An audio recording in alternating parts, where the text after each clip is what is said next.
It was becoming increasingly rare to find a totally original game among the growing wealth of Commodore 64 software, but Gwyll Jones of Starcade came up with something pretty unique. This is as far removed as you can get from the world of aliens, guns and violence, yet it maintained enough to keep me interested once I discovered it on possibly my favourite games compilation, 30 Games from Argus Press. Yes, many of you who have followed the channel for a while will know I keep banging on about this compilation, but trust me, back in 1984 I was over the moon with all of the games that came with it. But what was Savage Pond all about? Well, to start, it's set in the real world, the world of nature that you or I see in the countryside in everyday life. In every stream and pond across the country, there is a battle for life as fierce and as demanding as any defence of the earth from alien invasion. Whilst we sit comfortably at home, somewhere in a little pond there are tiny creatures fighting real battles against real enemies in the most savage of environments, nature itself. Don't know about you, but I feel a David Attenborough moment coming on. Savage Pond allows you to control the destiny of a tiny tadpole in a village pond and see him through his journey to adulthood to become a handsome frog. No, I'm definitely not doing that again. You must breed as many frogs as possible to build a healthy colony. This may not seem as exciting as battling off invading aliens, but believe me, the compelling nature to achieve your goal is just as strong as in any other arcade-style games. In your pond are lots of amoeba waiting to be ingested, whilst on the floor of the pond are deadly hydra with poisonous tentacles. Overhead, a dragonfly flits by lazily and then lays an egg, which sinks slowly to the bottom. Juicy worms fall into the water from time to time, and you must eat these to journey along the evolutionary trail.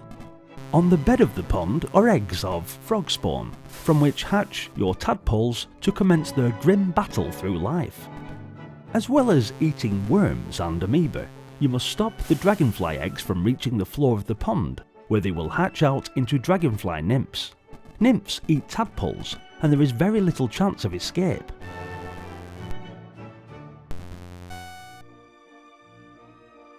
Once you have managed to eat 5 of those juicy worms, a beetle larva appears, and if you can eat it quickly, you progress along the evolutionary trail and further hazards will be introduced to the pond.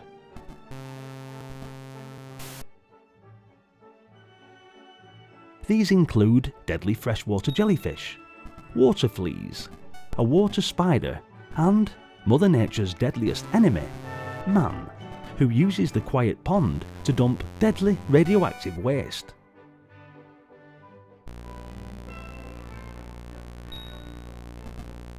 The game ends when 3 tadpoles have died, but if you manage to breed a frog, an extra egg will be laid when your last tadpole dies. A female frog will bounce onto the screen to mate with your proud frog on his little island, and a new egg will be laid. At higher levels, you can control the frog as well as the tadpoles to kill off the dragonfly and fight off vicious bees. On screen there is plenty of colour and movement. Amoeba pulsate, jellyfish bob up and down, and the dragonfly buzzes overhead. Worms wriggle to the bottom, and your tadpole swishes his tail through the water without respite. Savage Pond is a real joy, purely for nostalgia reasons maybe, but it was a totally unique concept, well thought out, and superbly programmed. What looks to be a basic game, for me as a 3 or 4 year old kid at the time, it was really compelling. Thanks for watching guys, hit the like button if you enjoyed the video, and please do be sure to subscribe if you're enjoying the nostalgia. It really brings me back to a kid playing this game, reminiscing the simpler times when a game like this could keep me hooked for hours.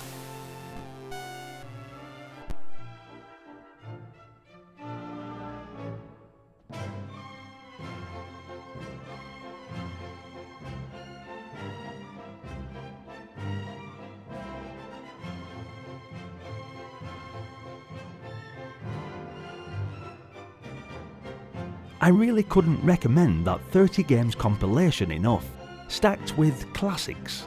And talking about classics, there's more coming up right now. Hopefully, I'll see you there. Until then, bye for now. Just want to take a moment to thank the following patrons.